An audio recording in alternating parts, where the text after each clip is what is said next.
Hello, Eagle fans. As you can see here at O'Kelly-Riddick Stadium, beautiful weather. The snow is gone. It's time for spring football. I'm Chris Hooks here with the head coach of the Eagle football team, Mose Rison. Coach, we can't say enough about how beautiful this weather is for your first day of spring practice. Absolutely not. I mean, this is a tremendous day. I know the football team is very excited about being out here. I'm excited about being out here, to be honest about it. And I tell you what, we couldn't ask for a better day. You ended the season on such a high road, winning your 3 final ball games.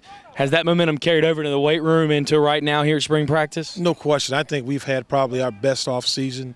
I think the kids did a tremendous job in terms of working in the weight room and running in the off season with George Bulldog Smith.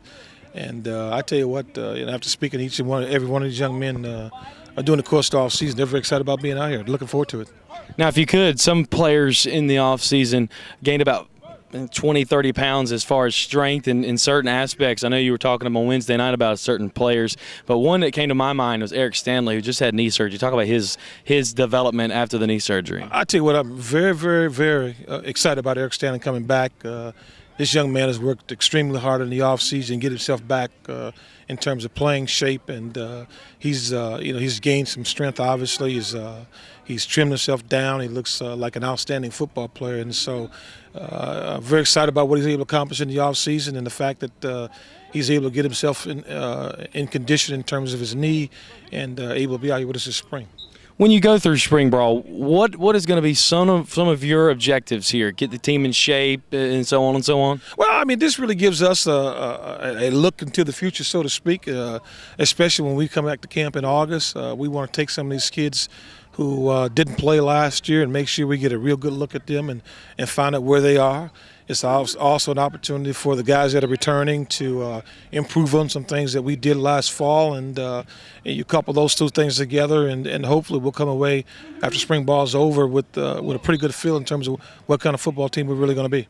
What are you really going to be focusing on? What do you want to see the most improvement on at this point? Well, let's start with the offense. I mean, anytime you can run the football and you have a chance to control a football game in terms of running the football, that's something you obviously want to improve on. We had some holes in our offensive line we got to fill up, and so we got some young guys in terms of our offensive line we really want to see develop. And so that's something that's very, very important to us. We want to see Michael Johnson. We want to see him improve, our quarterback, and see if he can take his play to a new level. Defensively, we got most of the starters returning. We got some young kids that are backing up. We want to see what those young kids can do and perhaps fill some, plug in some holes, give us more depth at defense. We can do that. At the same time, work on our special teams, improve our special teams. Last year this time, we had no kickers. And we have 5 kickers in spring football, and so we're really going to have a chance to really focus on our special teams. And so it's going to be an exciting time for us. All right, Coach, thanks for your time. We'll keep up with you throughout the spring ball. Thanks, Chris. Looking forward to it. That was head coach Mose Rison. Saturday, April 10th will be the spring game, but we'll keep you up to date throughout spring practice here on our YouTube page and on NCCUEaglePride.com. Thanks for tuning in.